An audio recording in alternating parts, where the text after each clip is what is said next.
Os cientistas não discutem mais se isso vai ocorrer. Na verdade, eles não discutem mais nem quando isso vai ocorrer. Eles se reúnem para discutir como é que os governos vão poder lidar quando isso ocorrer, porque vai ocorrer. Isso o quê? O primeiro contato oficial com os seres de fora.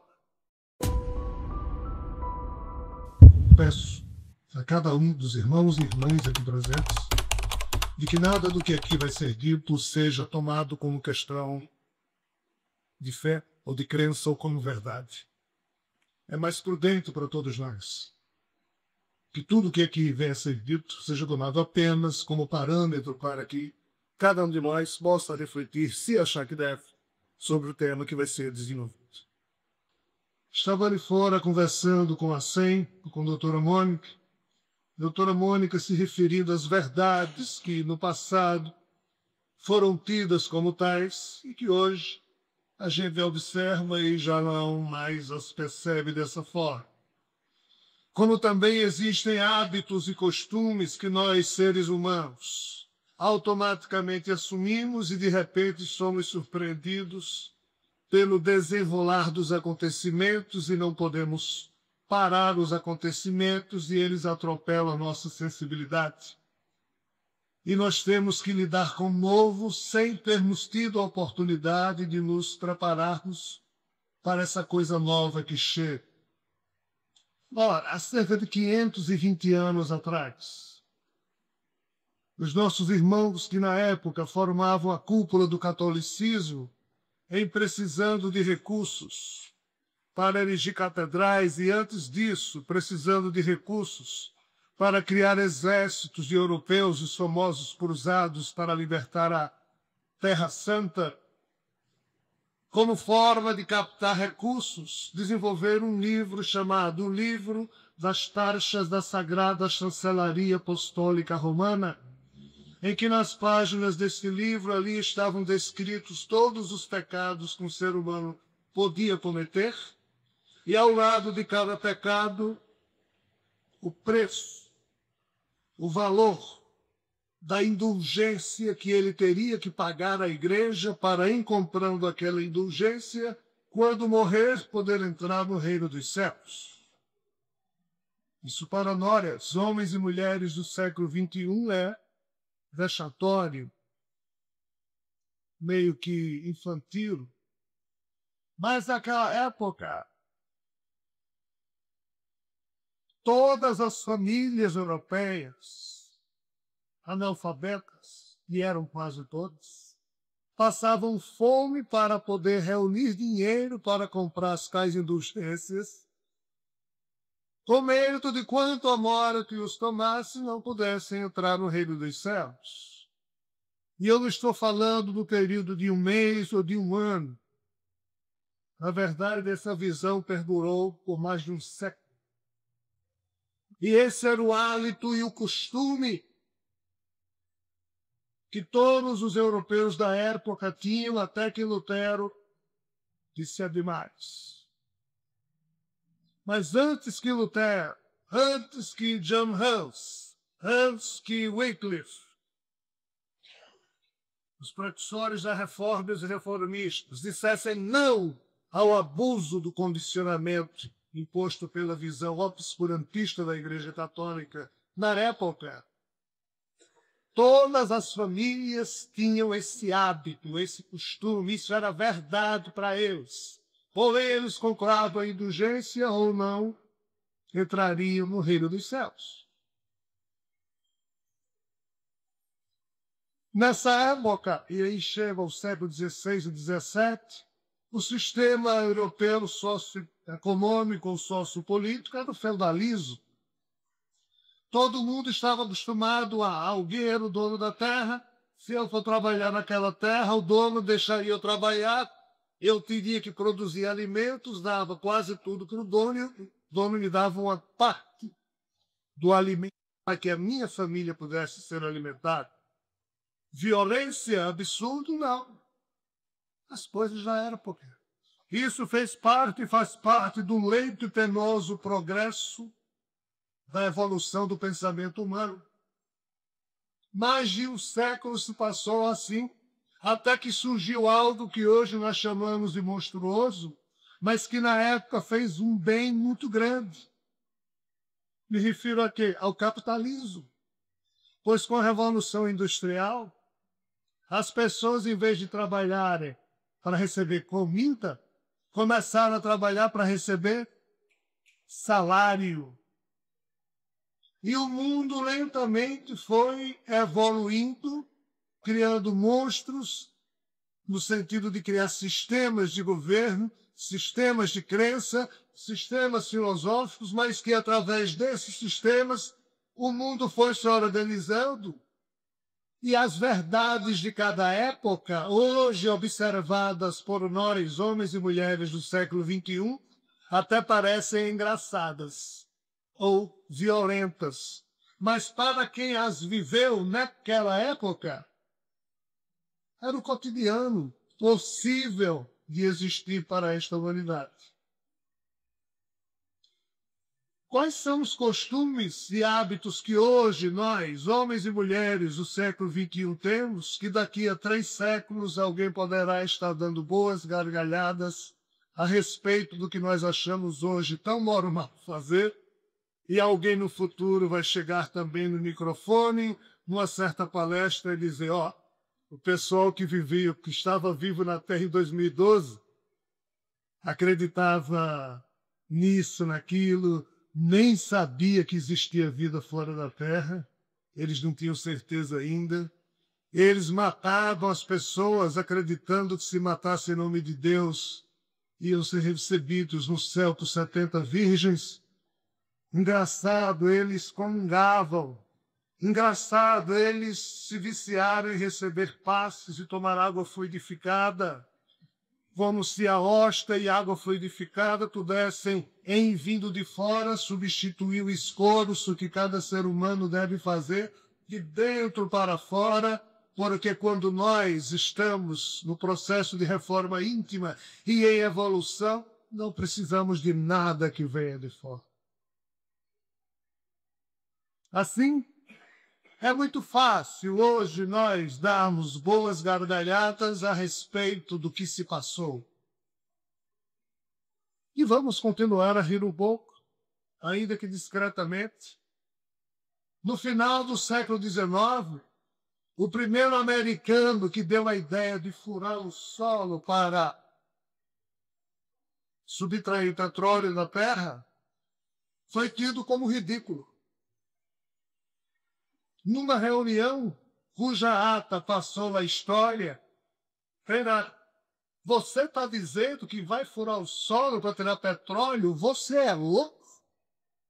Obviamente, esse cara se tornou o primeiro multimilionário dos Estados Unidos, porque foi o primeiro a perfurar a terra para tirar petróleo. Charles Dow, presidente do escritório de patentes norte-americano, século XIX e XX, diz: tudo que havia para ser inventado já foi inventado naquela época. E o cara não era um Rogério qualquer, ele era presidente do Instituto de Patentes do governo norte-americano. Lord Kelvin, presidente da Sociedade de Cientistas da Inglaterra, disse no início do século passado: máquinas mais pesadas que o ar são impossíveis. 2 décadas depois, quando alguém teve a ideia de fazer com que os atores do cinema mudo falassem, foi taxado de ridículo pela imprensa. Ator falando? Para quê? Porque todo mundo estava condicionado a assistir filme sem som, porque não existia sonoplastia.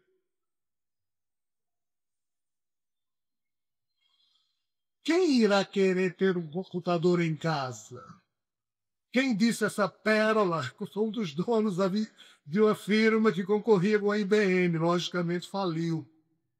Porque hoje todo mundo tem computador em casa, mas na época o cara não imaginava qual o motivo que alguém iria querer ter um computador em casa.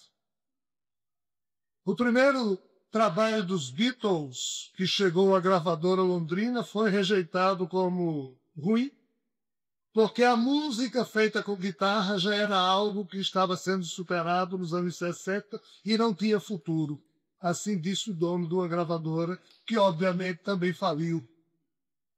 Mas essas pessoas falaram isso com toda certeza. E não eram pessoas, repito, quaisquer.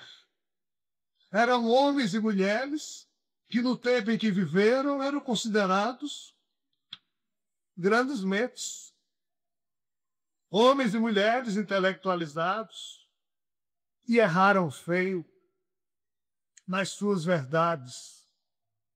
Sócrates dizia, há cerca de 2.400 anos atrás, algo que nós ainda não aprendemos, por mais que possamos repetir os seus ditos, que a única e verdadeira sabedoria que ele conhecia era aquela que consistia no ser humano admitir a sua própria ignorância, pois somente admitindo que nada sabia, estaria aberto para aprender sobre o novo, que sempre há de vir.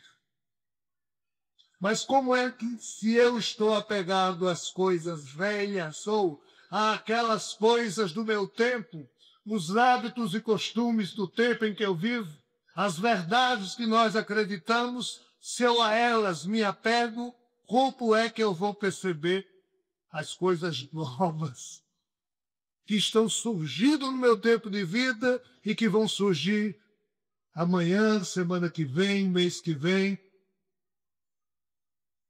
O que é que a minha geração está tendo que fazer para se esforçar, para aprender a conviver com iPhone, computador, enquanto os nossos filhos e netos deitam e rolam, como eles dizem, rapidamente, ninguém precisa nem ensinar nada.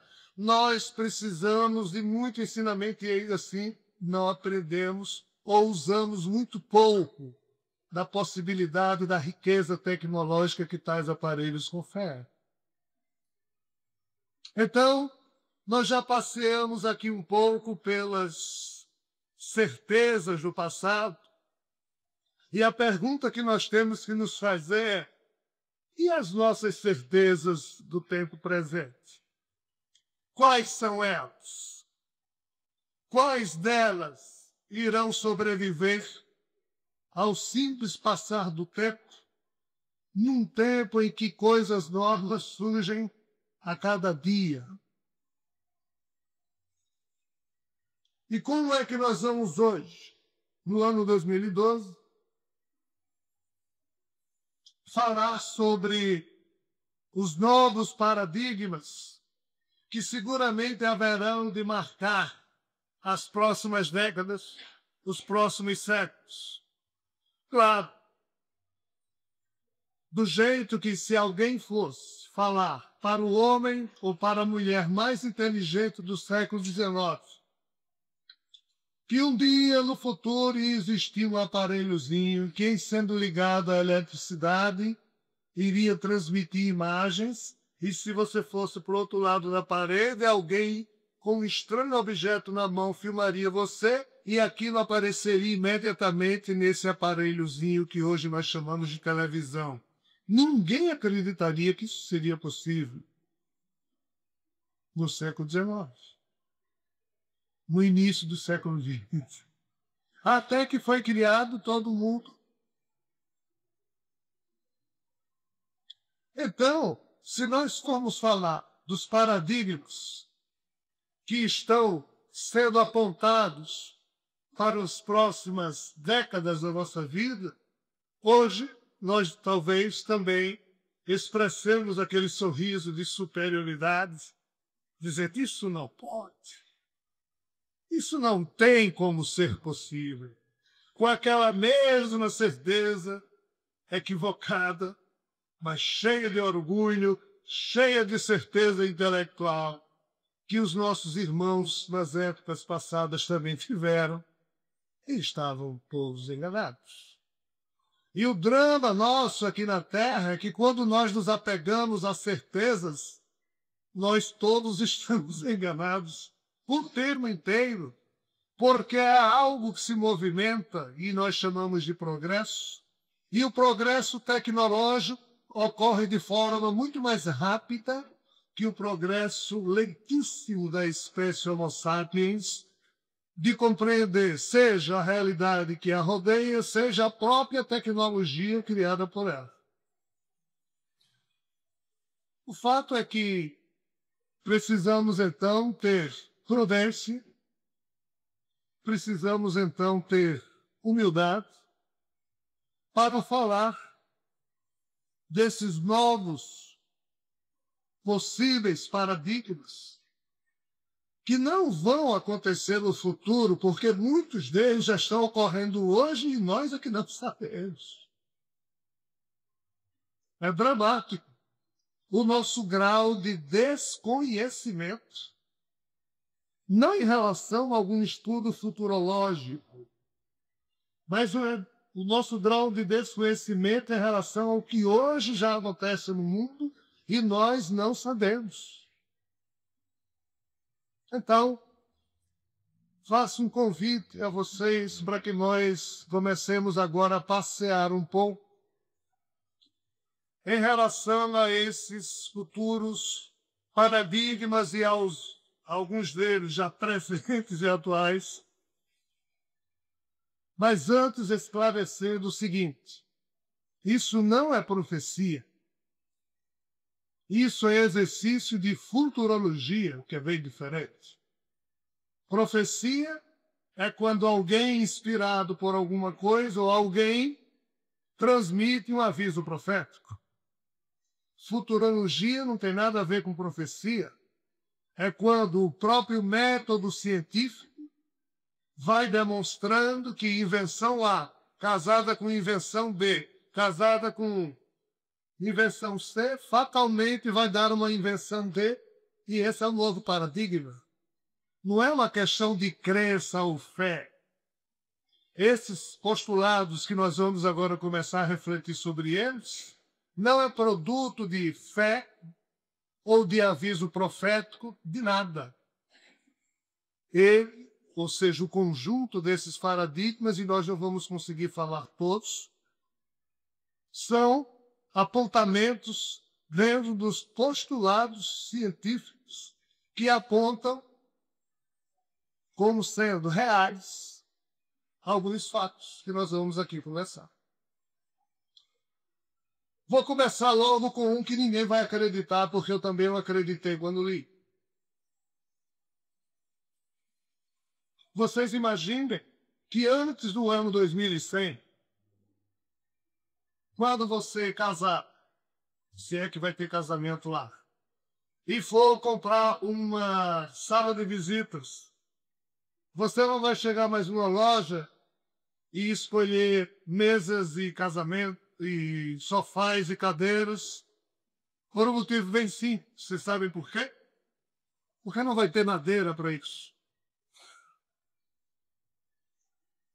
No mundo virtual, nós estamos construindo uma civilização que a cada mês tem 300 tipos de carros novos, 2 tipos de celulares novos, 300 camisas novas, e isso tudo é muito legal na vida virtual, mas no mundo real, esse progresso aqui está acabando com o meio ambiente.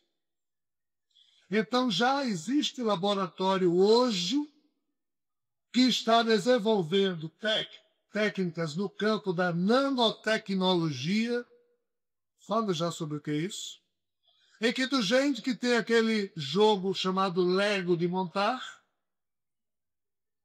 esses pequenos robôs nanotecnológicos estarão dentro de uma caixa, todos eles com uma capacidade de interagir com o cérebro de quem os comprar. Basta que você fique com eles algum tempo. Aí você chega na sua casa, isso no ano 2100, tá, pessoal? 2100. Você chega na sua casa, coloca aquela caixa no chão, aí diz: eu vou querer um sofá desse jeito. Aí fecha os olhos e pensa. Aqueles nanorobôs começam a se replicar e criam o que você pensou, do tamanho que pensou, com todos os detalhes que o seu subconsciente imaginou. Vocês acreditam nisso?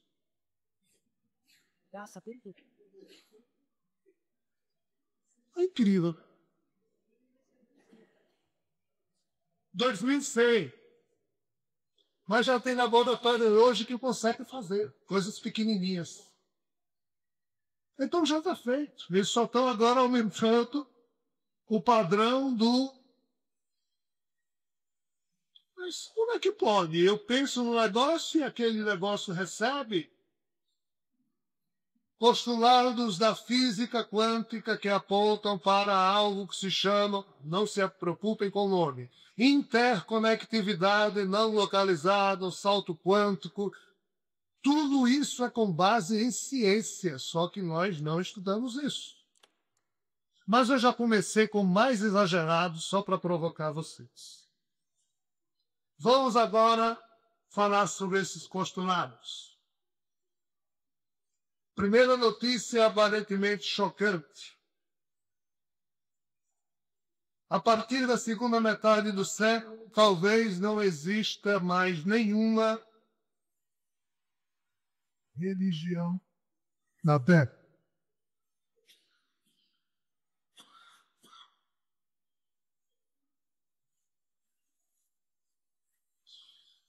Morre Ibn Arabi. Foi um mestre sufista islâmico que viveu no século XII. Na época dele não tinha carro, não tinha avião, não tinha nada, só camelo andando nos desertos. E ele, naquela época, dizia, no meio de guerras religiosas entre cristãos que iam lá para a Arábia, lá para a Terra Santa, brigar com os turcos sarracenos, ele dizia, meu coração se tornou capaz de todas as coisas, repastagem para a gazela, convento para os monges, templo para os ídolos, é a Caaba do peregrino, as tábuas da lei e o livro do Corão. Minha religião é a religião do amor. Seja qual for o caminho que os camelos tomem, esta é a minha religião e a minha fé. O que Morre Ibn Arabi disse no século XII e XIII lá atrás, finalmente vai ter lugar na segunda metade do século XXI. Por quê? Porque um outro paradigma que naturalmente a ciência aponta que vai ocorrer, de novidade para a gente, é que nós iremos finalmente sair do isolamento cósmico e vamos conviver com seres de outros órgãos. A gente não sabe nem que extraterrestre existe, como é que esse novo... É a mesma dificuldade que alguém no século XIX teria se alguém fosse falar para ele sobre uma televisão, sobre um aparelho telefônico. As nossas certezas de hoje, isso não vai acontecer. É a mesma certeza que essa turma teve no passado. E os cientistas não discutem mais se isso vai ocorrer. Na verdade, eles não discutem mais nem quando isso vai ocorrer. Eles se reúnem para discutir como é que os governos vão poder lidar quando isso ocorrer, porque vai ocorrer. Isso o quê? O primeiro contato oficial com os seres de fora. E em havendo o primeiro contato oficial com os seres de fora, os hábitos da crença e da fé humanas devem deixar de existir, porque nós sairemos da era da crença para entrarmos na era do conhecimento. A humanidade passou por muitas eras. E em cada era tinha as suas verdades, os seus hábitos, os seus costumes, tinha os seus doutores daquelas verdades, tinha a turma que sorria quando alguém dizia, lá na frente vai acontecer tal. Quanto de gente humana, desculpa a expressão, foi queimada como doido ou doida, porque falava de coisas futuras que na época em que falaram, ninguém acreditava. A única diferença da nossa época atual em relação ao passado é que, finalmente, hoje em dia, a gente pode dizer qualquer bobagem, podemos ser criticados, mas ninguém nos queima nem nos prende mais por isso. Isso é sinal do progresso. Então, Dois paradigmazinhos bobos apontam para duas grandes e fantásticas novidades. O homem e a mulher terráqueos saberão que não mais estão sozinhos no cosmos, porque nunca tiveram sozinhos. Estavam isolados da convivência. E como as religiões não estão evoluindo no sentido de libertar a mente dos seus fiéis, mas agem no sentido de aprisioná-las dentro de estreiteza de raciocínio, não somos nós, não serei eu, nem você, nem o senhor, nem a senhora. É porque essa nova geração que está chegando são espíritos que têm a marca do tirocínio e da lucidez num nível muito superior ao nosso. E eles não vão estar nem aí. Se alguém diz, se você não compromisso em lugar, você vai para o inferno. Se você não tomar água fluidificada, não tomar passe, não vai. Se você não pode... Eles não estão nem aí. Quanto mais convivendo com seres de fora, com o avanço da ciência, quem é que vai para a religião se as religiões não estão mais espiritualizando os seus fiéis? O que é que essa meninada diz quando diz, pai, compra um negócio para mim? Não, posso não. Pode não, estou apertado. Aí, na outra semana, ele escuta o marido dizendo para a esposa, a gente precisa arranjar R$100 para dar lá na igreja. Aí o filho diz, peraí, vocês não podem comprar um negócio para mim e vão dar R$100. Por quê? O choque de gerações não vai ocorrer, porque, segundo os mentores espirituais dizem, essa turma que está nascendo na Terra era muito mais evoluída que as gerações anteriores, ou seja, nós, eles não vão também perder muito tempo com a gente, não. Se a gente fizer, continua pagando, continua indo. Eles não vão. Quando chegar a vez deles de dominarem o mundo, eles não vão. As religiões, se não evoluírem nas suas prédicas e práticas, simplesmente vão ser templos vazios. Porque na espiritualidade tem muito, já se sabe, esse mundo não precisa mais de igreja. Esse mundo precisa de escolas. O trauma é que esse mundo também não precisa mais de, desculpem, padres, pastores, médicos. Esse mundo precisa de pessoas que, quando na função de pais de família, dêem exemplo aos seus filhos, quando na função de funcionário, trabalhe da forma mais digna possível, quando na função de presidente, seja o presidente mais digno possível. Esse mundo, segundo os mentores, precisa de homens e mulheres que sejam instrumentos da mudança que desejam ver no mundo. Mahatma Gandhi dizia com muita propriedade, seja você o instrumento da mudança que você quer ver no mundo. Se você quer que aqui na Terra tudo seja honesto, seja você o homem mais honesto que você puder ser. Se você quer que aqui na Terra seja um lugar amoroso, seja você o homem, a mulher mais amorosa que você puder ser, ainda que ninguém mais retrate com amor. A Terra necessitará de políticos e não de religiosos, porque a política é que toca o processo de desenvolvimento humano para frente.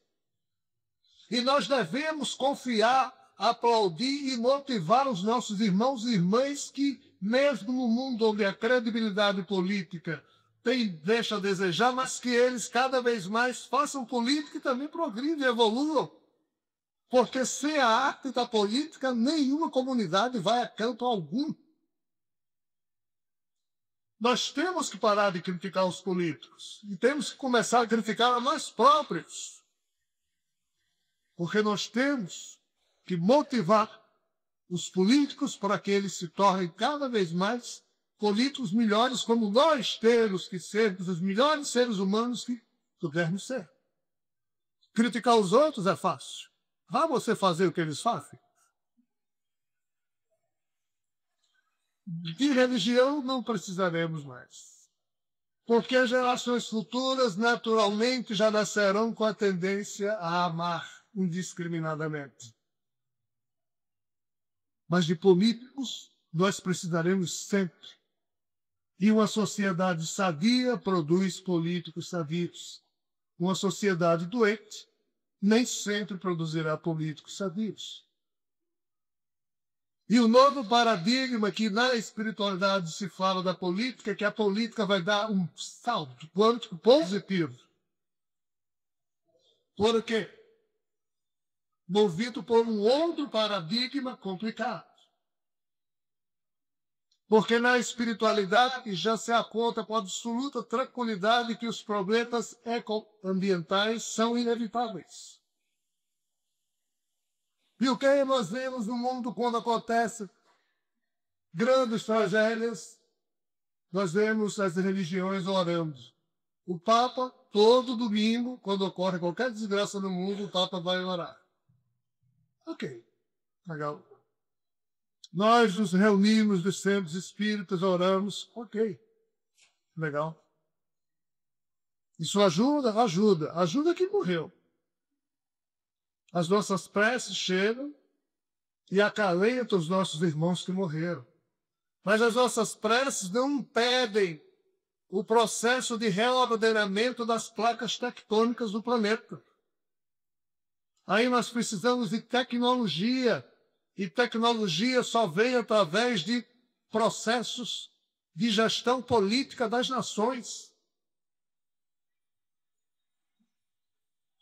Você não está exagerando, não, Rogério? Não. Estou não. Não, mas quer dizer que rezar não adianta? Claro que adianta. Mas adianta para quê? Adianta em muitos sentidos, mas não conserta o mundo. Não conserta os seres humanos. Nós, e isso é um novo paradigma, cada ser humano tem que se tornar piloto do seu próprio destino. Todos nós fomos acostumados a transferir para padres, pastores, médiuns, espíritos, santos, extraterrestres e Deus, responsabilidades que nos são próprias. Aí nós não fazemos, aí queremos que eles façam. E quando não fazem, a gente ainda... Maria não escutou minha prece, a culpa é de Maria. Eu rezei tanto e Santo Antônio não me ajudou, mas eu rezei tanto para Jesus, para minha filha passar no vestibular e ela não passou. O que é que está por trás do nosso hábito de preces? Será que a minha filha, só porque eu pedi a Jesus, ainda que ela não tenha estudado tanto quanto vários outros que se esforçaram, Jesus tem que atender a minha prece, sendo talvez injusto com outros, para a minha filha passar? Mas será que eu deveria rezar desse jeito? Mas nós rezamos. Sabe como é que a turma no futuro vai orar? Não vai orar.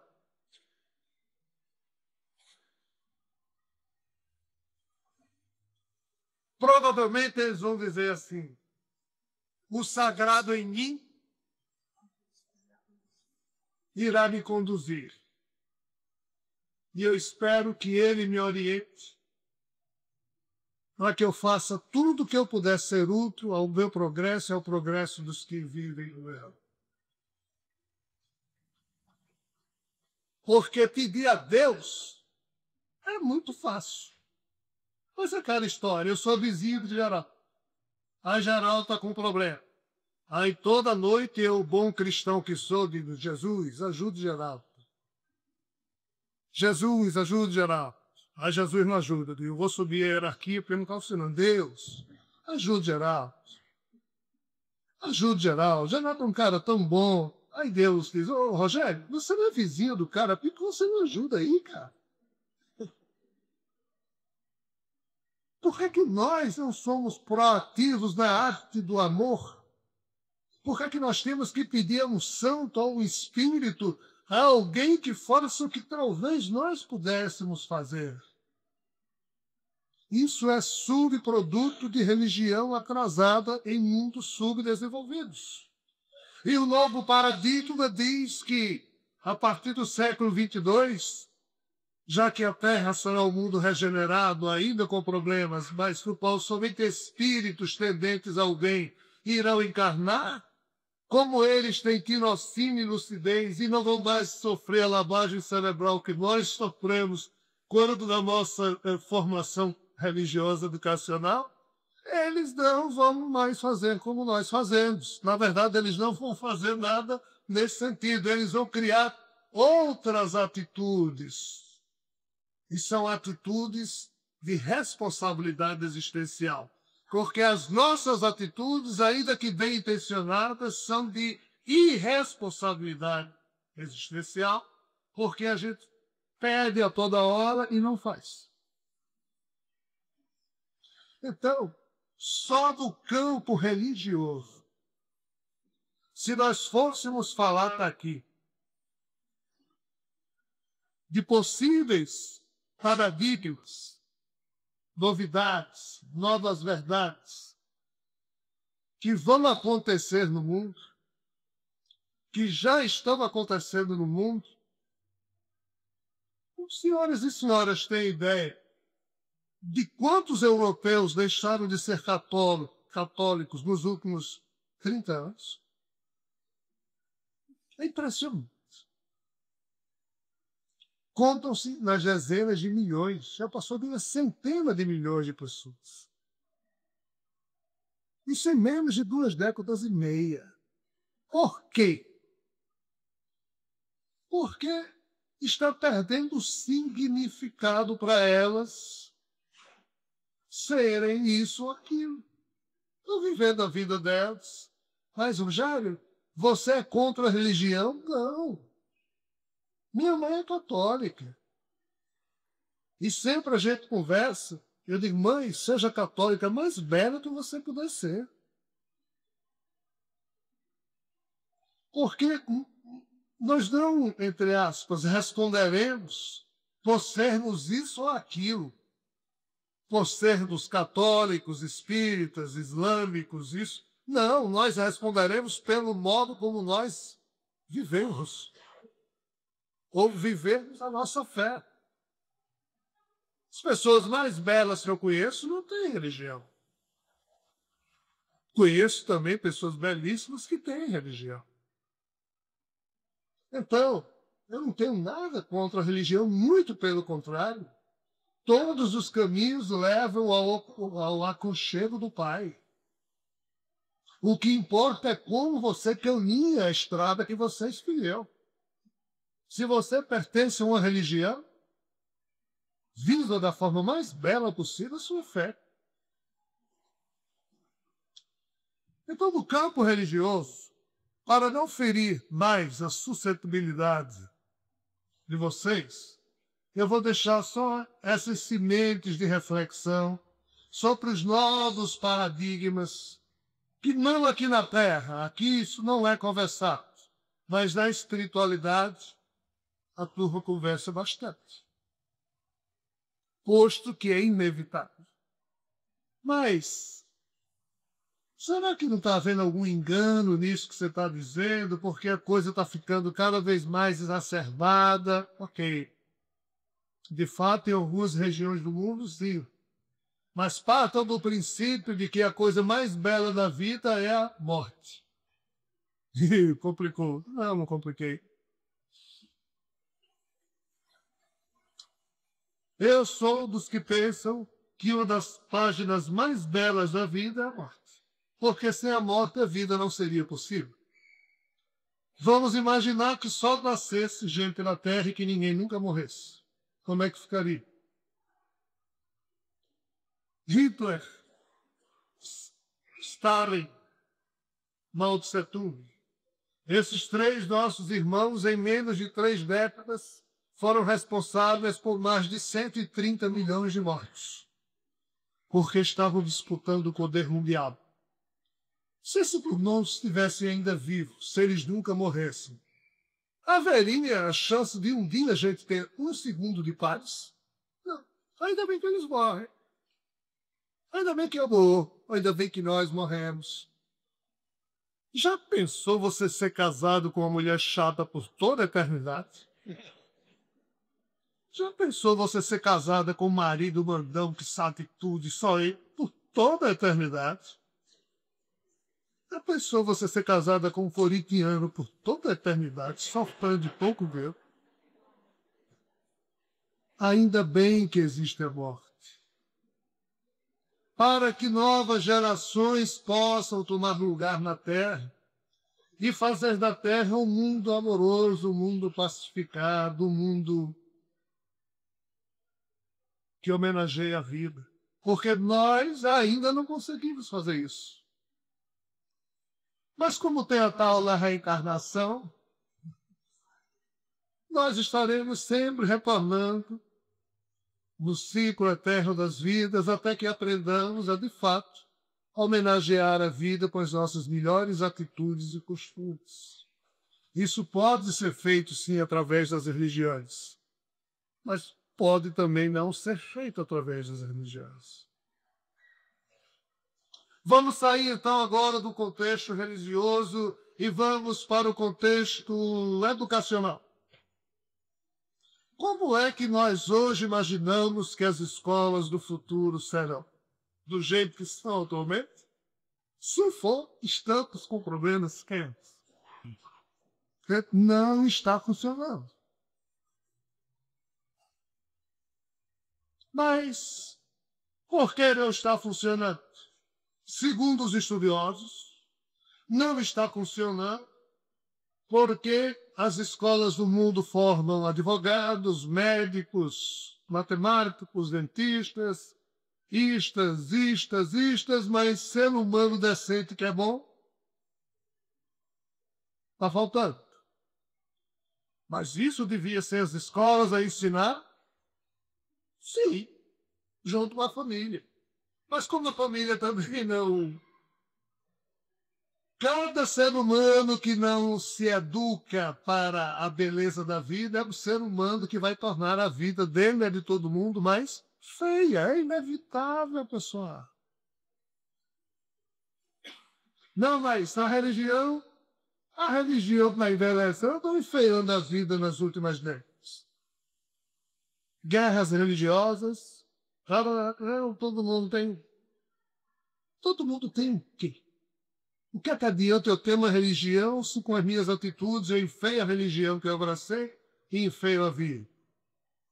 Agora, se nas escolas do mundo os jovens desde 5, 6, 7, 8 anos forem acostumados a estudar noções de filosofia, mas isso é perigoso, porque é perigoso. Porque um jovem com 12, 13, 14 anos, o professor passar, o gosto e dever de casa é vocês pensarem sobre o porquê de vocês existirem. Então, cada um se pergunta, por que eu existo? E na próxima aula nós vamos discutir. Qual o sentido da vida para você? Na hora em que o estudo básico da filosofia foi introduzido no ensinamento básico das escolas do mundo, isso começará a criar jovens e adolescentes que terão a arte, a habilidade de pensarem por si mesmos, e encontrando respostas ou não, porque o verdadeiro crescimento não está nas respostas, mas sim nas perguntas que nós nos habilitamos cada vez mais a fazer e sempre. Por isso devemos questionar tudo.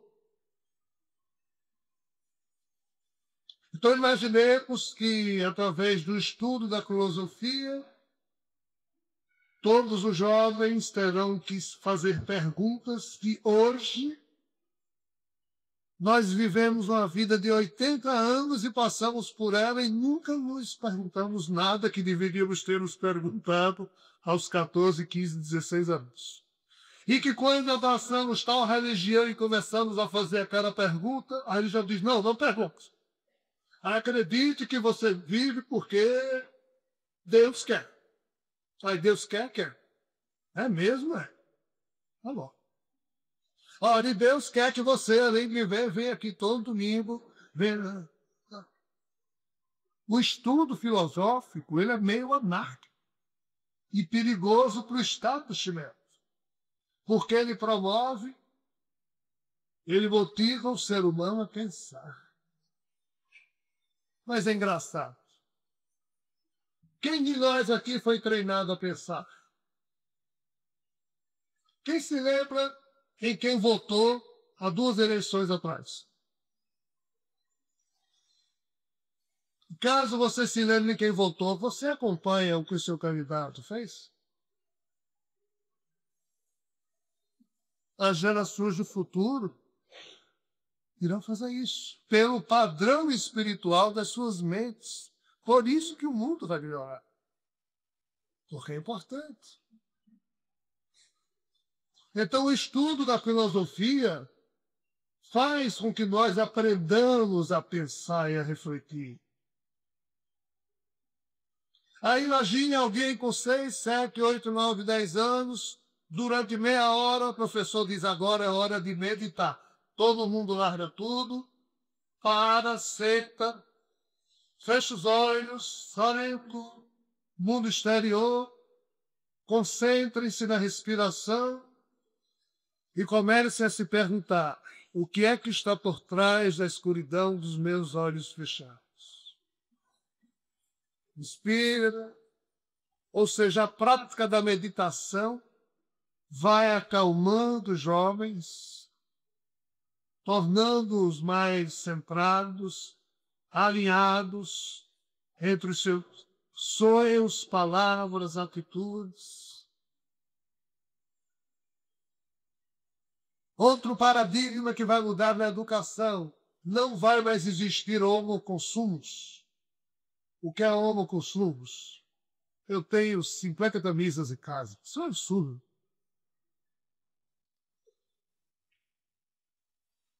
Gandhi, Mahatma Gandhi, ao longo da sua vida, ele só se permitiu ter 2 túnicas. E ele dizia, enquanto um hindu não tiver uma túnica, jamais permitirei ter 3. Só tem 2, uma que eu uso e a outra que fica de reserva para quando essa aqui sujar, visto para lavar. Mas será que você não está exagerando? Não sei. Porque aí entra um drama.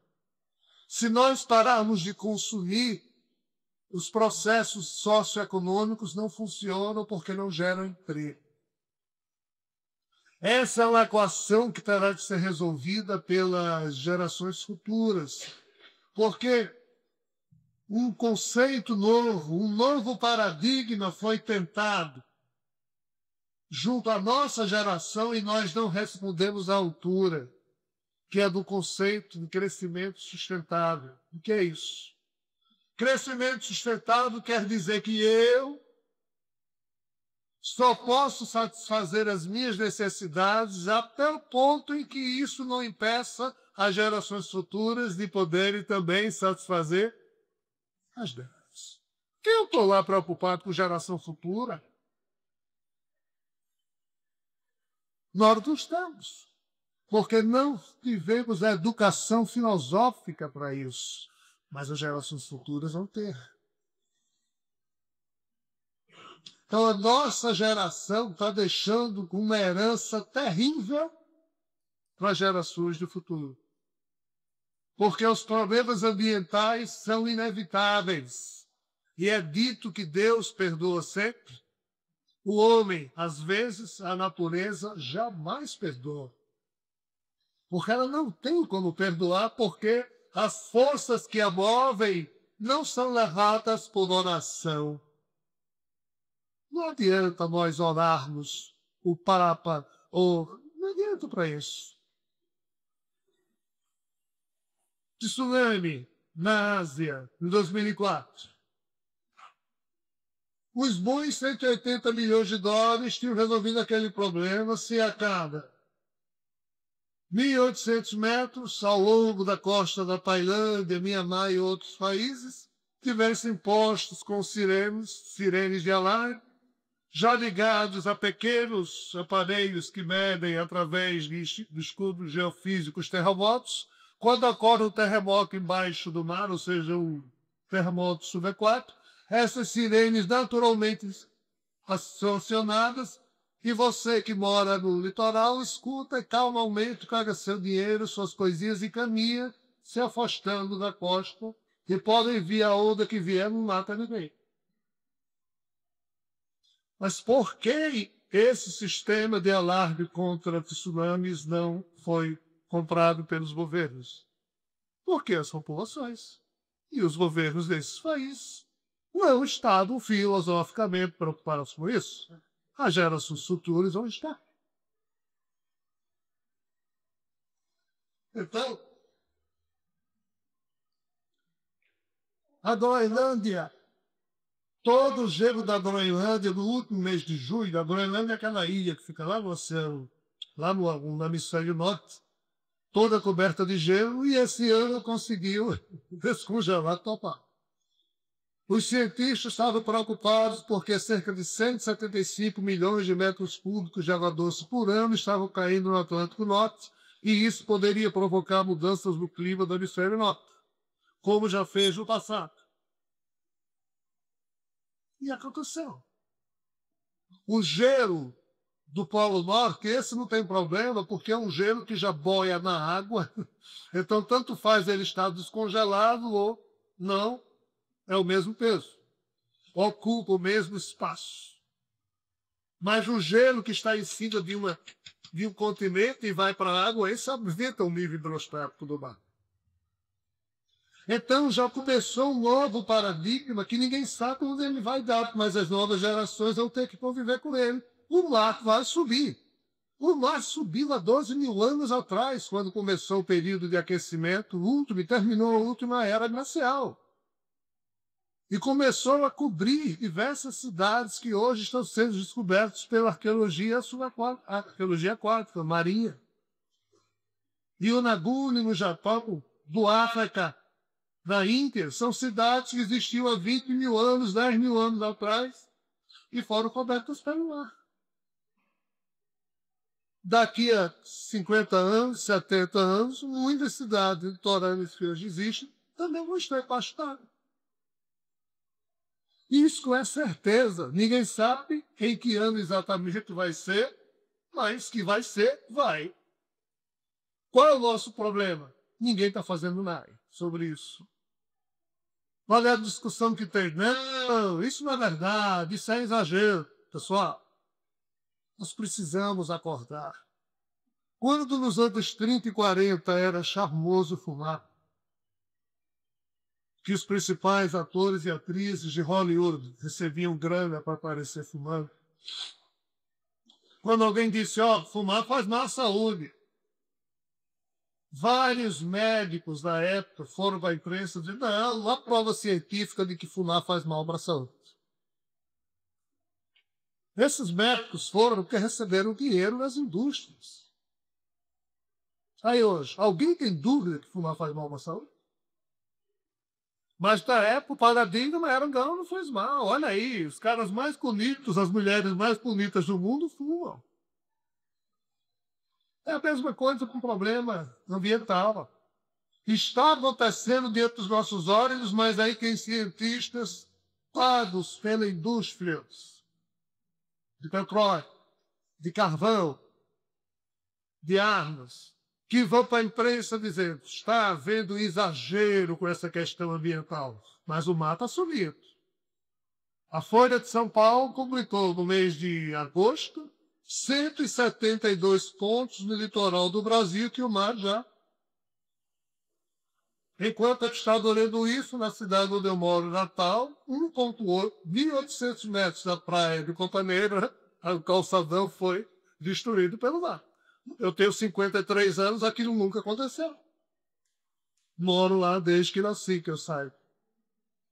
Então, pessoal, os novos paradigmas, eles não vão ocorrer só no futuro. Alguns já estão acontecendo e nós não temos olhos para enxergar. No campo educacional, ocorrerão as mais profundas mudanças, porque o jovem do futuro, e o do futuro tem que ser daqui a algumas décadas, vai estar estudando no básico postulados da física quântica, educação ecológica profunda, noções básicas de filosofia, práticas de respiração e meditação. Isso aqui vai economizar trilhões de dólares que hoje se gasta com doenças para aposentados, porque eles não fizeram esses exercícios na juventude. Então são coisas que a gente nem imagina. Mas vamos deixar agora o campo educacional e vamos passar para um outro campo que é um pouquinho mais complicado, que é o campo científico. Nós poderíamos ainda falar do campo político, do campo filosófico, do campo empresarial, mas o tempo não vai dar. Eu vou só falar do campo científico em uma área e depois eu fico à disposição para a gente bater papo, porque já faz 1 hora que eu estou falando e vocês já devem estar cansados. Mas se preparam, porque agora eu vou mexer com vocês. Posso? A ficção que até hoje o homem criou é brincadeira de menino buchudo. Gostaram do termo? Essa expressão nordestina, tá? Não sei se aqui ainda é. Em relação ao que vai acontecer num certo campo da ciência. Não se assustem, tá? Ray Kurzweil é um dos gênios atuais da humanidade. Steve Wonder toca com alguns aparelhos que ele criou. Ele é o maior inventor da humanidade na atualidade.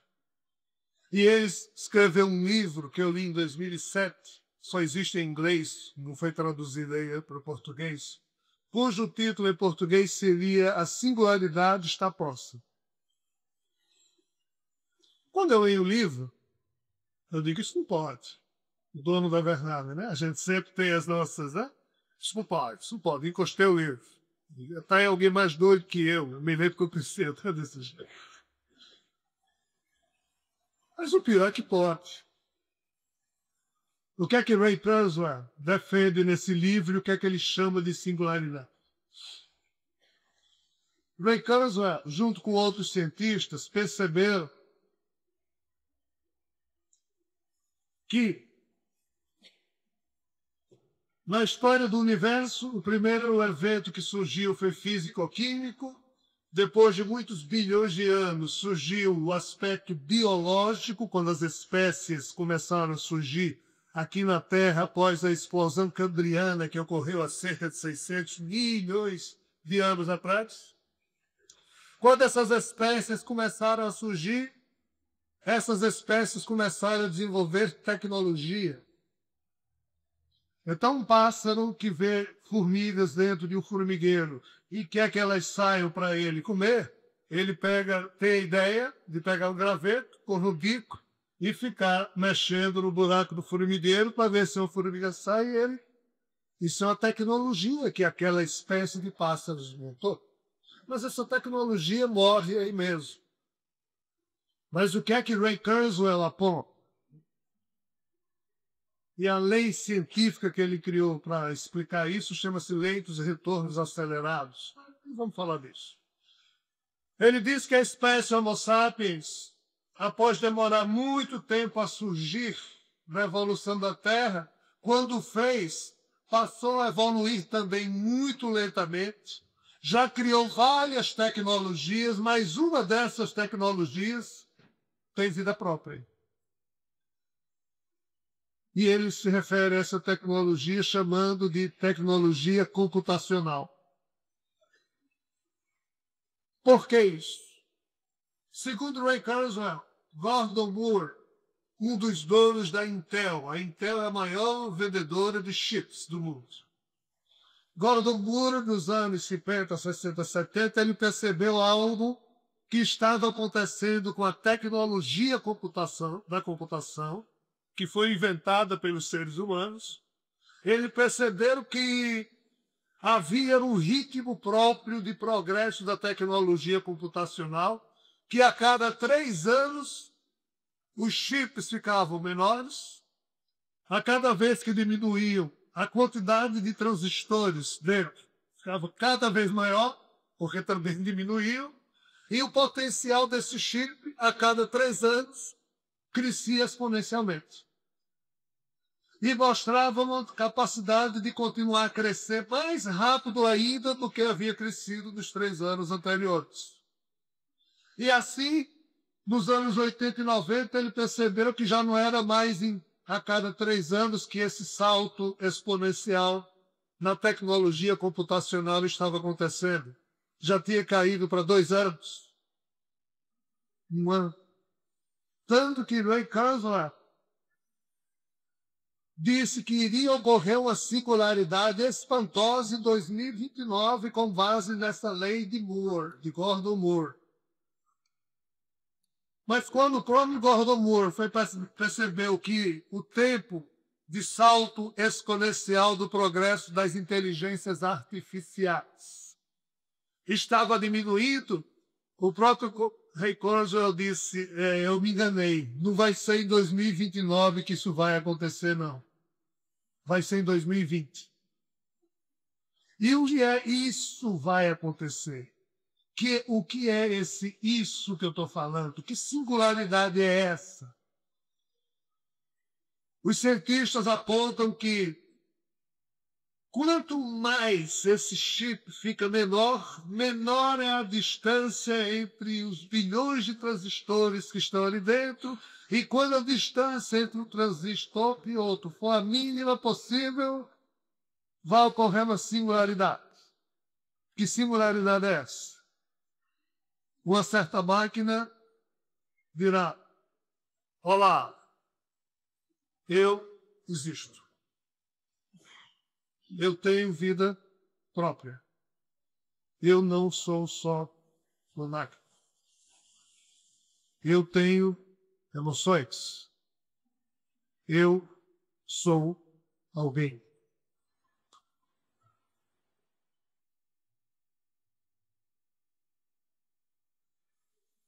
Será que isso vai acontecer?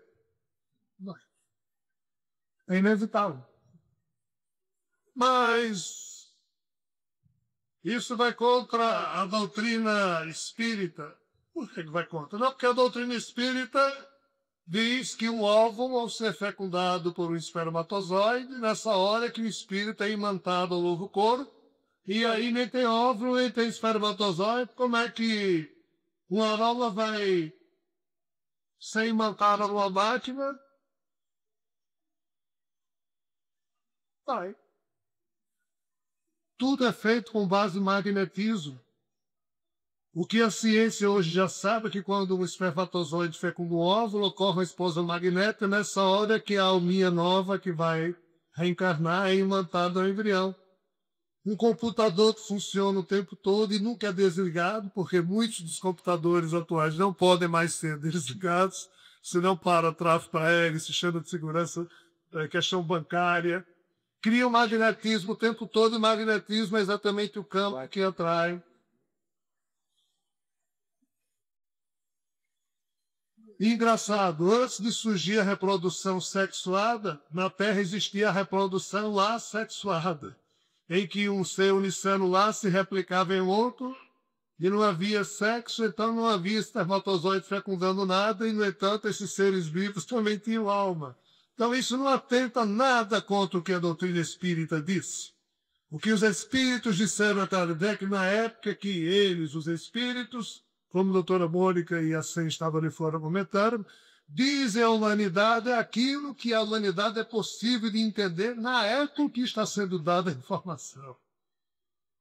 Por que a espiritualidade não falou a Kardec que ia ter televisão no século XX? Por que não falou no computador? Ninguém entendeu na época. Não, isso é o espírito obsessor que está dizendo isso para tirar a nossa atenção. O importante é amar uns aos outros. Não adianta vir com esse papo de computador. Pessoal, o assunto é sério. Aí esses cientistas estão preocupados porque vão existir então na Terra duas raças inteligentes, ou duas espécies inteligentes. A nossa espécie biológica, Homo sapiens, que vai continuar a evoluir preguiçosamente, que nós somos preguiçosos, e a espécie de máquinas inteligentes que cada vez mais vão evoluir rapidamente. E aí, quem vai dominar quem? Aí esses cientistas já estão estudando e tem universidades criadas só para estudar isso, que a única alternativa é que homens e mulheres da espécie Homo sapiens potencializem as suas capacidades e habilidades através da inclusão nos seus corpos de certos circuitos que os tornem biônicos, que os tornem mais capazes, porque assim existirá um conjunto de 3 espécies pensantes na Terra. A nossa espécie biológica Homo sapiens, a das máquinas pensantes ou inteligências artificiais expertas, e uma outra espécie de homens e mulheres biológicos mais enriquecidos e que vão viver mais tempo para poderem administrar o problema da singularidade que vai ocorrer. Filme de ficção parece brincadeira diante disso, né? Blade Runner, o caçador de androids, Eu, Robô. A ficção está sendo ultrapassada pelos novos paradigmas que inevitavelmente ocorrerão. Mas, pessoal, eu estou chamando esses paradigmas de novos porque eu não sei como chamá-los. Mas eles não têm nada de novos, eles são novidades para a gente. Mas já tem cientistas estudando isso a fim e já tem homens e mulheres se oferecendo como cobaias para certos estudos serem feitos, porque eles sabem que, inevitavelmente, alguns computadores vão se tornar independentes. Vamos orar para resolver isso? Ou vamos evoluir enquanto seres humanos e praticar a ousadia que Siddhartha Gautama, quando aqui esteve, disse: homem e mulher da terra, ousem viver de modo diferente, sem extremos, no caminho do meio, sem se apegar a nada. Jesus disse: homem e mulher da terra, ousem amar indiscriminadamente, porque em nos amando uns aos outros, tudo mais se resolve. Mas se a gente não se amar, não tem nada, mesmo que a gente seja doutor e tudo mais, tudo vai ser uma desgraça, porque sem amor, nenhum processo biológico se torna digno de homenagear a vida. Immanuel Kant nos convidava: ousem pensar, deixem de ser condicionados pelas lavagens cerebrais das religiões, do establishment.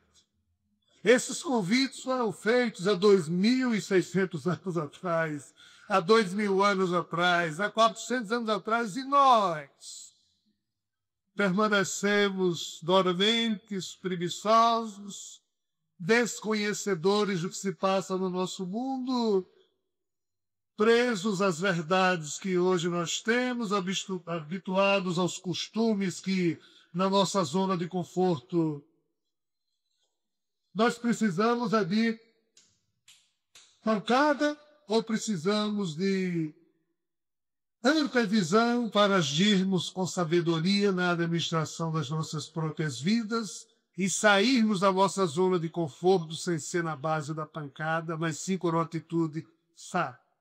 Concluindo, William Somerset Maugham, contador, um romancista inglês, ele fala da história de Mr. Blake. Mr. Blake foi alguém que, na primeira metade do século XX, foi sacristão durante 18 anos, junto a um padre que o acolheu.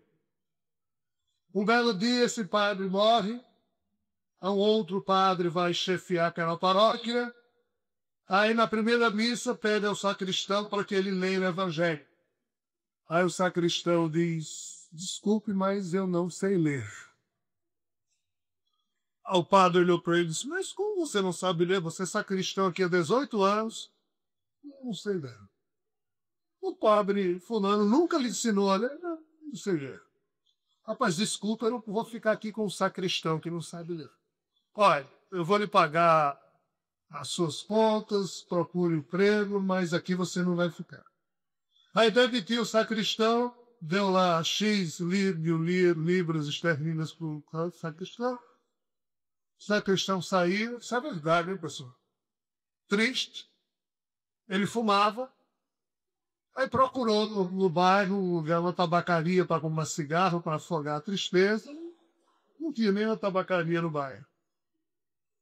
Ele disse, depois aí foi para outro bairro, também não encontrou nada. Ele disse, quer saber de uma coisa? Eu vou, com esse dinheiro que eu recebi, abrir uma tabacaria. Já que não tem tabacaria nesse bairro aqui. E assim ele fez. 30 anos depois, por volta do ano de 1950, Mr. Blake era o cliente número 1 de um dos bancos de Londres. Aí ele estava com muito dinheiro parado na conta, aí o gerente do banco chamou o contínuo, nessa época não tinha celular. Chama ali Mr. Blake que eu preciso falar com ele. Diga ele que quando ele puder passar aqui, eu vou agradecer muito. Mr. Blake recebeu o recado, foi lá. Aí o gerente disse, Mr. Blake, isso é o nosso cliente número 1, está com muito dinheiro aqui parado, olha, tem essas opções de investimento aqui, essa, leve para casa, leia com calma e depois o senhor... Aí Mr. Blake disse, não, deixa o dinheiro parado aí. Não, Mr. Blake, isso é um absurdo, eu sou meu cliente número 1, o senhor tem que... Olha, leia isso aqui. Aí Mr. Blake, não, cara, que tanto o gerente forçar e teve hora que o Mr. Blake disse, olha, eu não quero levar porque eu não sei ler. O gerente olhou para ele e disse, você só está brincando comigo, né? Eu disse, não, eu não sei ler, não. Mas Mr. Blake, eu sou um dos homens mais ricos de Londres. Eu disse, não sei ler. É quando o gerente se convenceu que Mr. Blake não estava brincando com ele, ele disse, puxa, Mr. Blake, sem aprender a ler, o senhor chegou onde chegou. Imagina onde o senhor não estaria se o senhor tivesse aprendido a ler. Aí ele disse, ainda seria o sacristão da paróquia. Olhem a profundidade do exemplo. Né? Se ele tivesse aprendido a ler, ele continuaria na zona de conforto dele como sacristão da paróquia. Mas ele teve que levar uma pancada da vida para sair da zona de conforto e se perguntar, olhar os novos horizontes e se agigantar para poder enfrentar os novos paradigmas que de uma hora para outra a vida jogou na cara dele. Então, pessoal, ou é por sabedoria ou é por sofrimento. Nós vamos nos defrontar, já estamos nos defrontando com os novos paradigmas que cada vez mais, a partir desse ano 2012, que disseram que era o fim do mundo, mas não é apenas o fim de um mundo que nós nos acostumamos a perceber. Porque a partir de 2013 e 2014, esses paradigmas mais e mais vão nos chocar a sensibilidade e a gente vai ficar tipo Mr. Blake. E agora? E agora eu fico à disposição de vocês para comentários, perguntas, para refletirmos juntos sobre esse tema. Essas inteligências artificiais que virão, que já estão por aqui. Tem algum parâmetro que elas serão amorosas? Você não devia ter feito essa pergunta.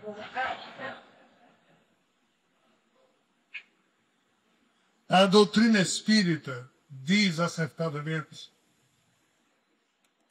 que a Terra está deixando de ser um mundo de expiação e provas. E o que é um mundo de expiação e provas? É um mundo onde somente espíritos complicados, necessitados de reparos ou de reparação, encarnam para se transformar num mundo regenerado, onde apenas espíritos temperais, psicológicos, mas não mais desse tipo. Só que nós estamos numa transição. A espiritualidade aponta que em 1989 esse processo começou, ou seja, quem começou a morrer a partir de 1989, quando chega na espiritualidade, já tem lá a comissão de recepção, olhando assim e dizendo, vamos tirar sua temperatura amorosa. Eu estou brincando, tá? Mas é assim que está havendo, pessoal. Alguém pega o termômetro e mede a temperatura amorosa, por quê? Porque o amor que eu expresso antes de chegar em alguém fica marcado em mim mesmo. Como também se eu tenho raiva de alguém, a raiva que eu dirijo para alguém antes de fazer mal a alguém, e às vezes nem faz, mas a mim faz porque fica marcado em mim mesmo. Então eles têm lá um termômetro que tira. Mas rapaz, depois de 54.322 vidas aqui na Terra, você ainda está com nota 2 no campo da expressão amorosa? Não, mas não dá mais, cara. Você está aí, nascendo na Terra, cada vez que nasce, só cria problemas, acabou. Você já repetiu o ano diversas vezes na escola, agora vai ser expulso da escola, porque você está atrapalhando o progresso do resto. Então você vai ser exilado daqui. Infelizmente, você vai fazer uma recuperação cósmica no outro mundo, através de um exílio espiritual. E lá, quando você conseguir melhorar a temperatura amorosa, você um dia vai ser reintegrado aqui. Não, mas não tem um jeitinho, última chance. Não, você já estava na ré da recuperação. Não tem mais jeito. Então, isso começou em 1989 e o que está havendo nos ambientes espirituais, de saída de irmãos e irmãs nossos, que já foram em vidas passadas, filhos, pais, amigos, cônjuges, não é fácil. Ainda bem que nós, na cultura condicionada humana que nós temos, não sabemos nem o que está havendo, porque seria insuportável saber. E isso vai até aproximadamente o ano 2049, 2050, 2051. A partir daqui, não mais encarna ninguém complicado. Mas até aqui, a confusão é feia. Ou seja, no nível espiritual primário, que se acotovela aqui conosco, os encarnados, todos esses espíritos complicados, cujas situações espirituais não foram ainda definidas, estão convivendo aqui conosco. Então, se o cientista que vai trabalhar no computador que nunca é desligado, de um certo super sistema, de uma super empresa, de um super conglomerado mundial. E se esse cientista tiver uma série de espíritos obsessores por esse ou aquele motivo, e ele estiver ali trabalhando e o magnetismo do computador atrair, esse espírito vai ficar preso no magnetismo do computador. Isso é a singularidade? Não, isso não é singularidade. Aquela máquina ganhou um encosto, mas ainda não é a singularidade. Mas se esses encostos ficarem sendo só nesse nível, quando surgir a singularidade, quais serão as almas que estarão mais próximas ao fenômeno do magnetismo que poderá naquele momento? Esse é o drama. Eu não posso ir mais além. Só posso dizer que esse é o grande fator de preocupação na espiritualidade em relação a certas coisas que estão ocorrendo aqui na Terra. Porque, infelizmente, não tenho estatura moral para dizer isso, mas assim, o inevitável seria isso acontecer, mas no mundo regenerado. porque não mais existiriam espíritos complicados zanzando por aqui. Mas algo fez ou está fazendo com que isso aconteça agora. E agora o nosso ambiente astral espiritual mais primário, que se acotovela conosco os encarnados, está cheio desses espíritos sofredores. A situação é muito preocupante para a espiritualidade. Que bom que nós não sabemos de nada disso. O susto vai ser quando a primeira disser oi.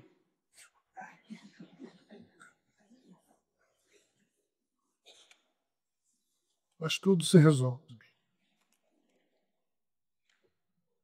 Um dos motivos da propalada vinda de retorno de Jesus à Terra, do fato da Terra sair do isolamento cósmico e voltar a ter contato com seres extraterrenos, tudo isso tem como um dos aspectos de preocupação é exatamente a troca de experiências para ajudar os terráqueos nesse sentido, porque eles também têm interesse que não aconteça nenhum problema mais complicado do que aqueles que já acontecem na Terra. Não vai ser um jeitinho brasileiro que vai resolver, mas tem jeito. Eu não posso falar porque a hora me permite e teríamos que aprofundar muito o assunto, mas fiquemos em paz e está tudo sob controle, por enquanto. Mais alguém? Mais alguma pergunta?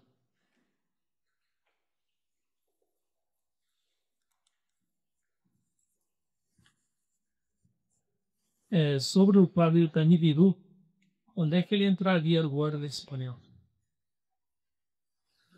Eu não sei se todos sabem o assunto que o nosso irmão está tratando na sua pergunta. Bem, eu vou explicar um pouco então. O Dr. Zechariah Sitchin, ele... Vamos começar do começo. No século XIX, arqueólogos descobriram cerca de 25.000 tábuas de argila entre as ruínas da biblioteca da antiga cidade de Nínive, que foi a antiga capital do Império Assírio, quando Assurbanipal, há cerca de 2.700 anos atrás, organizou essa biblioteca com essas tábuas de argila, falando sobre a civilização acadiana e suméria que havia existido uns bons 4.000 anos antes dele, ou seja, 6.000 e poucos anos antes do tempo presente. E essas tábuas de argila, que o Dr. Zechariah Sitchin traduziu e lançou diversos livros autorais, que conjunto dos livros chama-se As Crônicas da Terra, ele fala da presença de seres extraterrenos que estiveram aqui na Terra e que teriam vindo desse planeta chamado Nibiru ou Nibiru. Segundo o Dr. Zechariah Sitchin traduziu essa escrita acadiana suméria,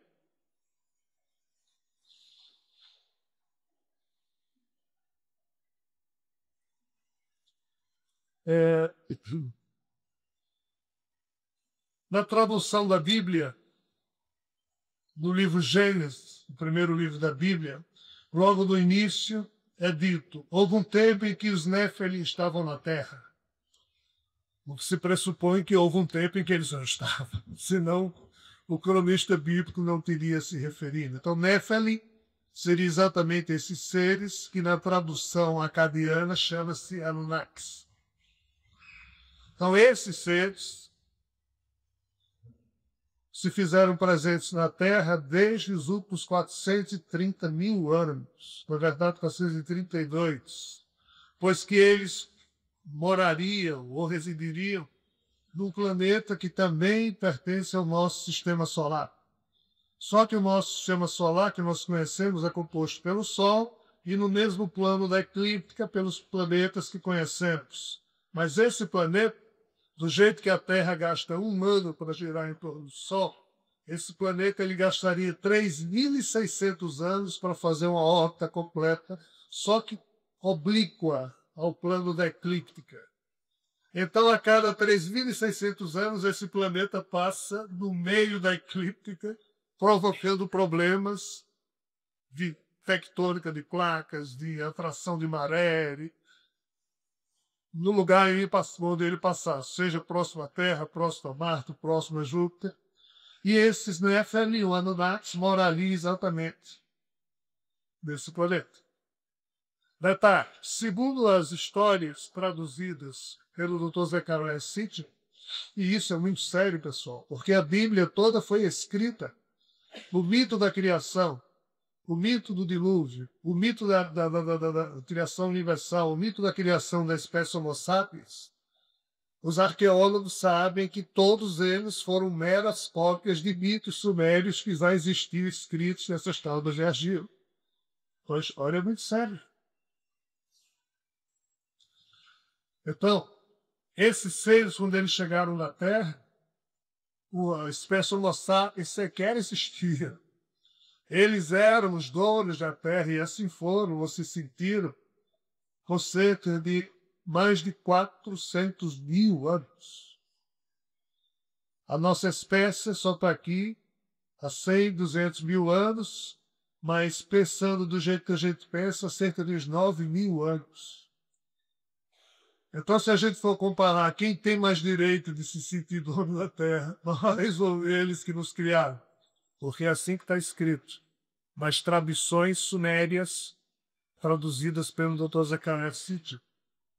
Então, a pergunta do nosso irmão é: quando o Nibiru passar de novo aqui, o que vai acontecer? Esse é um dos paradigmas do futuro. E o que esperar dele? Coisas boas. É o que dizem. Por quê? Porque a última passagem de Nibiru por aqui foi há cerca de 2.600 anos atrás. Estranhamente, no século 7 a.C., nasceram homens e mulheres das diversas culturas terrenas. Na Índia nasceu Siddhartha Gautama, Jina Mahavira. Na China, Flori, Confúcio, Lao Tse. Na Grécia, Tales e Mileto, Pitágoras, Anaxágoras. Na Pérsia, Zoroastro. Todos esses homens nasceram praticamente numa mesma época e todos eles disseram a mesma coisa: esqueçam os deuses do passado. O homem agora tem que ser piloto do seu próprio destino e ele que vai comandar o progresso da Terra. E estranhamente os deuses do passado sumiram da Terra e se transformaram em lendas. E astronomicamente, segundo o Dr. Zecharia Sitchin, a última vez que Nibiru passou por aqui foi cerca de 2.500 e poucos anos.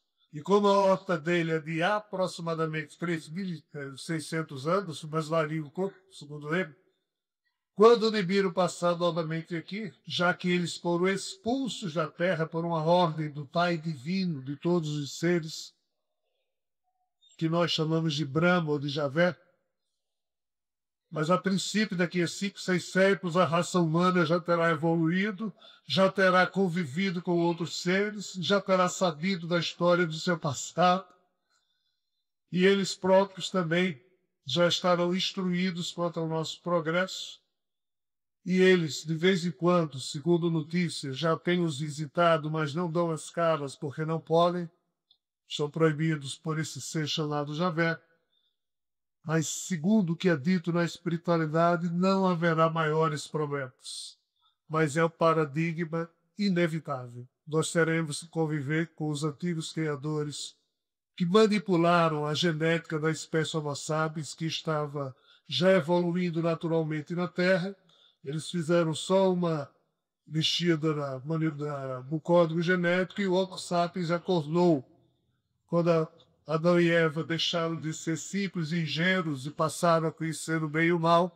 Essa metáfora significa exatamente a manipulação genética que os Anunnaki ou os Nephilim teriam feito na espécie Homo sapiens.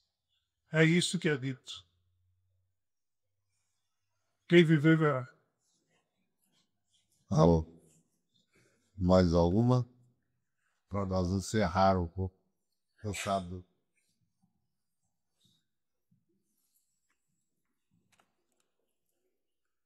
Eu queria saber sobre esse isolamento. A Terra sempre teve esse isolamento ou nós estamos numa época de isolamento? é uma época só. De tudo, assim, se você estudar as mitologias, o Rita, hitita, ariano, hindu, egípcio, grego, hindu e outras, nórdicas, rivais celtas, em todas elas, todas essas mitologias que foram escritas em diferentes momentos e em diferentes lugares do planeta, mas todas elas falam de uma época em que aqui na Terra não existia somente a espécie Homo sapiens como espécie pensante. Existiam outras espécies que também pensaram. E essas outras espécies eram um bocado diferentes. Quem melhor traduz isso, na minha opinião, chama-se Tolkien. Quem aqui já assistiu os 3 filmes ou leu o livro Senhor dos Anéis, haverá de se lembrar que no final do último filme, são 3 filmes, então no final, na terceira parte, diversas raças estranhas entram em guerra e até os dos soldados que haviam morrido sem honra, ou seja, um exército de almas erradas, todos entram numa guerra porque algo de muito estranho estava havendo, porque alguém tinha dado uma ordem de que a partir dali começaria a era do Homo sapiens, ou seja, somente o homem e a mulher terráqueos permaneceriam na Terra, os elfos sairiam. A Bíblia mesmo diz que houve um tempo em que na Terra existiam os filhos dos homens e os filhos dos deuses. Os filhos dos homens eram em tudo iguais a seus pais. Os filhos dos deuses, porém, se herdavam da sua mãe a forma humana, dos seus pais, que não eram terráqueos, e sim chamados de Deus, eles herdavam capacidades que outros filhos de homens não tinham. E eles citam uma estranha genealogia que teria nascido exatamente de uma interferência de seres extraterrestres da espécie Homo sapiens. E ele diz que essa linhagem tinha uma estranha característica que os filhos dos homens não tinham. Enquanto o filho do homem vivia 80 anos, 90, e tinha inteligência mediana, essa linhagem vivia 700, 800, 900 anos e eram muito inteligentes. E ele cita que Adão viveu 930 anos, teve diversos filhos, mas aos 130 anos passou o seu DNA especial não para Caim nem para Abel, mas para Sete, que viveu 912 anos e aos 105 anos gerou Enos, que gerou Cainã, que gerou Malalahel, Jared, Enoque, Matusalém, Lameque, Noé. Toda essa estranha genealogia seria de homens, filhos de seres de fora por mulheres da terra. Então, a resposta à sua pergunta é: tudo indica que a partir do ano 3100 a.C. até hoje, foi dada essa ordem de que nessa última etapa da era de 5.200 anos, essas eras existem na contagem do calendário maia, asteca, do calendário dos hindus e por aí vai, dos Hopis. Tudo que fosse de fora, que existia na Terra, foi expulso para que somente a espécie Homo sapiens fosse a responsável pelo futuro do planeta. Então, no passado, houve momentos em que qualquer turma de fora chegava aqui, praticava extrativismo mineral, vegetal, mas isso foi parado devido a uma ordem de Javé e a terra ficou isolada. Mas durante esse período de isolamento, nem todo mundo obedece ao Javé. De vez em quando chega alguém aqui, mas não pode ser um contato oficial. Esse contato oficial só ocorrerá ao tempo das nossas vidas agora, quando o Javé disser o quê? Mais uma pergunta. Bom, nós temos... Tem mais uma pergunta?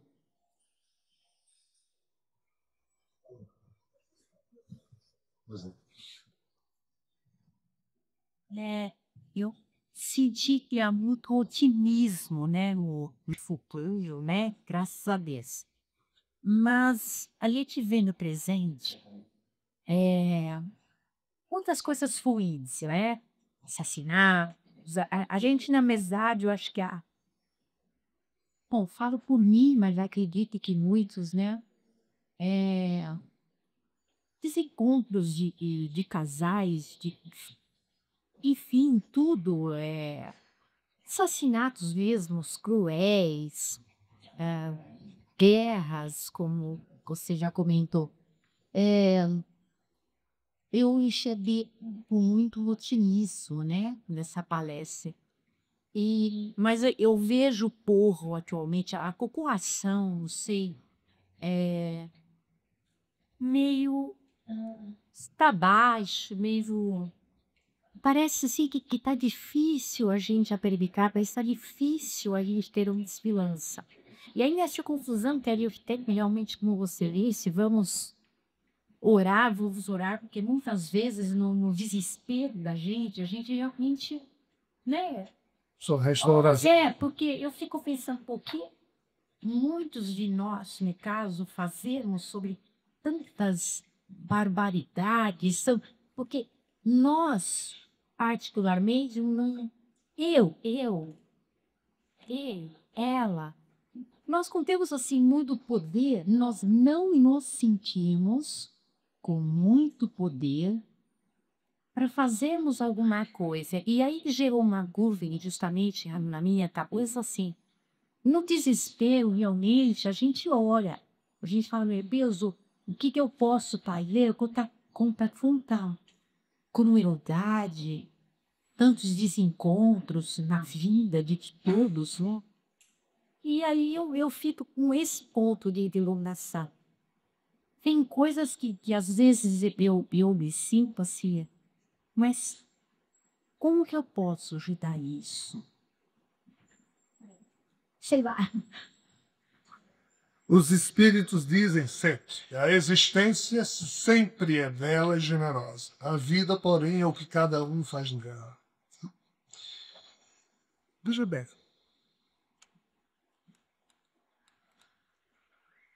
Já pensou se as entrevistas na televisão fossem assim? Olá, seu nome é Rogério. Rogério, tá tudo bem com você? Tá tudo em paz. Sua vida tá legal, tá tudo tranquilo? Não, tô trabalhando. Tá, e sua família? Não, vai bem, obrigado. Quem é que ia assistir a entrevista dessa? Dá sono. Agora, Rogério matou alguém com 17 facadas e depois ainda degolou a pessoa e ele vai dar uma entrevista na TV tal hora. Aí todo mundo vai assistir a entrevista. Por quê? A mídia dá, e a culpa não é de mídia, a mídia dá o que nós queremos ter. E nós queremos sangue. Filme de arte hoje em dia, ninguém faz mais, porque ninguém vai ver, porque pega no som. Agora, se for os mercenários, Rambo sozinho mata 200 com um tiro. Não sei quem, Schwarzenegger 300, aí tá lá. Sangue. Nossos filhos, desenho animado, com muita calma. Opa, isso é um saco. Tem que ter. Toma bater de gel, tem que ter. Essa doença do nosso DNA. Aí a mídia dá o que nós queremos. Aí nós ficamos exatamente com essa sensação, porque nós só assistimos desgraça. Aí os espíritos dizem, não, o bem venceu. Venceu aonde, cara? Em Marte, em Júpiter, porque aqui dá essa desgraça. Mas não é não. Olha, são 7 bilhões vivendo.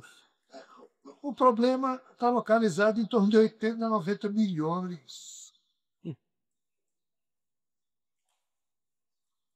A maioria das pessoas da Terra já é tendente ao bem. Os homens e mulheres que não dão entrevista na TV vivem em paz, são pais e mães de família que vivem com dignidade, que tentam fazer dentro da pequenez das suas vidas o que de milhões podem fazer. Contribuem com o bem, com o belo, a imprensa nem nota que eles existem. O bem venceu. Vocês têm certeza? O bem venceu. Agora, isso não vai dar na TV nunca. Então, assim, sua pergunta é altamente pertinente, porque todos nós ficamos atordoados, cansados, em perceber tanta mazela, tanta dor, tanto conflito. Mas, assim, tem tanta coisa bela acontecendo todo dia, e a quantidade e a qualidade dos processos belos é muito superior aos atordoantes, aos apodrecidos. Mas nós estamos condicionados a só assistir, a só olhar ao que nos enerva. Porque o que é bom, belo, tranquilo, agradável, a gente pega no sono. Então, assim, pronto, não dá para provar. Mas não é uma notícia, vem cinco. Nos últimos 20 anos, os amigos espirituais têm dito: o bem venceu, o amor venceu.